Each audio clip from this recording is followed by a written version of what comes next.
साहू महाराज जी ने जो 2700 रुपये दिए थे वहां से बाबा साहब का पब्लिकेशन शुरू हो गया। आज भी लोग पूछते हैं कि बाबा साहब ने मूकनायक नाम क्यों रखा है। यह मराठी नाम है Mooknayak, those who have no voice, जिसको आवाज नहीं है, जिसको कुछ बोलने का अधिकार नहीं है, दोज आर इन शॉर्ट डम, उसको वॉइस देने का काम रखा है। इसके लिए बाबा साहब ने उसका नाम मूकनायक रखा है। बाबा साहब ने ऐसे 4 पीरियोडिकल्स निकाले और टाइम टाइम में बाबा साहब ने इनका नाम चेंज किया है। This is the important thing. Mooknayak का पब्लिकेशंस एडिशंस खाली 19 निकले, 19 एडिशंस आर पब्लिशर्स। उसके बाद बाबा साहब फॉरेन निकल गए फर्दर पढ़ने के लिए, एंड उन्होंने जवाबदारी अपने सहकारियों पर दे दी, लेकिन दे आर फेल, वो कुछ आगे बढ़ा नहीं सके। बाबा साहब विदेश जाने के बाद, फॉरेन जाने के बाद खाली 3 एडिशन निकले एंड 19 एडिशंस, ये लास्ट 1 एडिशन था।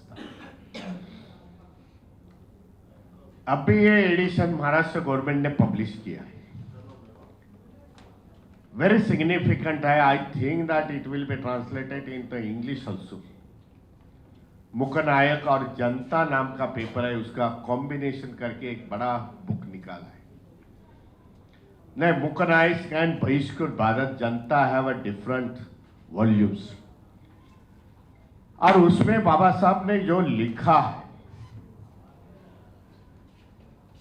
वेरी सीरियसली, बाबा साहब ने उसमें लिखा है उस समय की सिस्टम क्या थी, कास्टिस्ट सिस्टम क्या थी, हमें क्या करना चाहिए ये सिस्टम से निकलने के लिए, ये बाबा साहब ने उसमें लिखा है। फॉर्मरली बाबा साहब मूकनायक में हिंदू धर्म पर बहुत कड़वा अटैक करते हैं।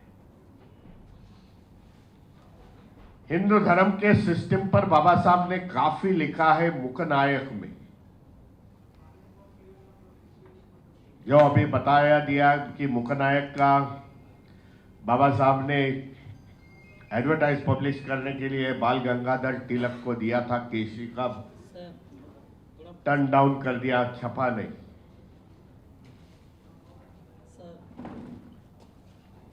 लेकिन आपको ये बताना चाहता हूं, बाल गंगाधर तिलक के जो 2 लड़के थे, that story never come in any newspaper, never printed in any books. उनके जो 2 बेटे थे वो बाबा साहब के सौस्ते के साथ थे। Very few people knows that all this thing. Shridhar, जिसका नाम श्रीधर, वो बाबा साहब के मूवमेंट से जुड़ा हुआ था। रेगुलरली बाबा साहब के साथ उसकी बातचीत होती थी। You heard the name of बाल Thackeray, Shiv Sena, his passed away. His son is there, Uddhav Thackeray. उसके ग्रैंडफादर प्रबोधन खार ठाकरे और बाबा साहब की मैत्री थी, दोस्ती थी। He is also one of the social reformists, प्रबोधन खार ठाकरे। बाबा साहब ने प्रबोधन खार ठाकरे को बोला था कि ये बाल गंगाधर तिलक के 2 लड़के, उनको अपना संस्थे में आ जाओ, अपने सब बता दो कि वो बहुत इंटरेस्टेड है कि भाई समाज में जो जाति निर्मूलन है उसको निकालना चाहिए। ब्राह्मण इज नॉट अ सुपीरियर, ऐसी उनकी धारणा थी। All have equal rights, even scheduled caste, scheduled tribe peoples. Dr. Baba Saheb Ambedkar is doing the good thing, and so I joined his institutions. Samyak Samaj.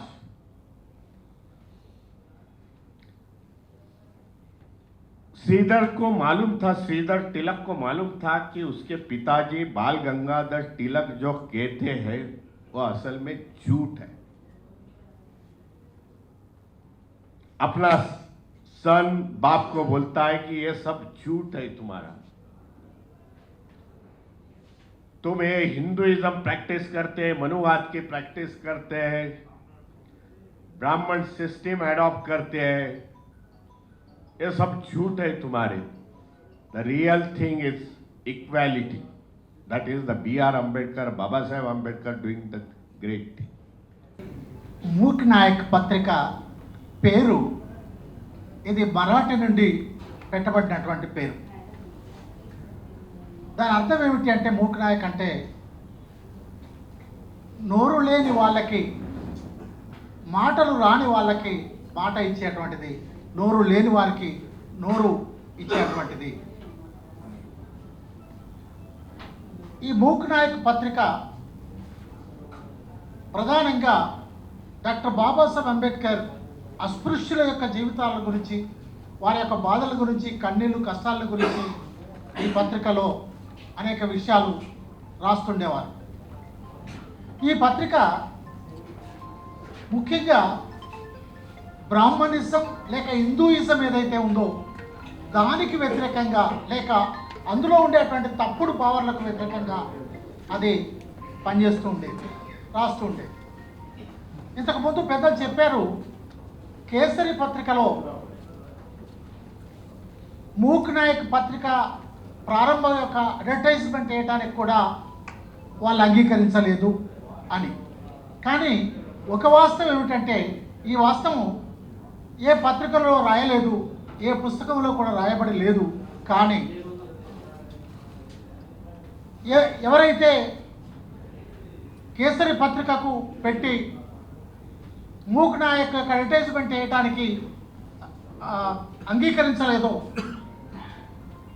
వారు బ్రాహ్మణులుగా ఉండి హిందుత్వాన్ని పెంచి పోషిస్తున్నప్పటికీ కూడా doctor Babasaheb Ambedkar యొక్క ఆలోచనలకు వారి కొడుకులు ప్రభావితమై, డాక్టర్ బాబాసాహెబ్ చేసింది రైటు, నువ్వు చేసింది తప్పు అని తండ్రి గారికి తెలియజేసినటువంటి పరిస్థితి ఏర్పడింది.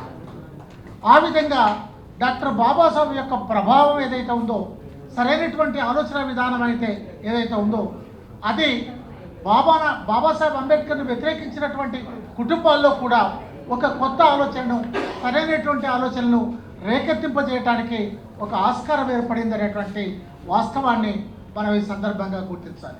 If you like this video, please like it, share it, and for more videos, please subscribe to our channel.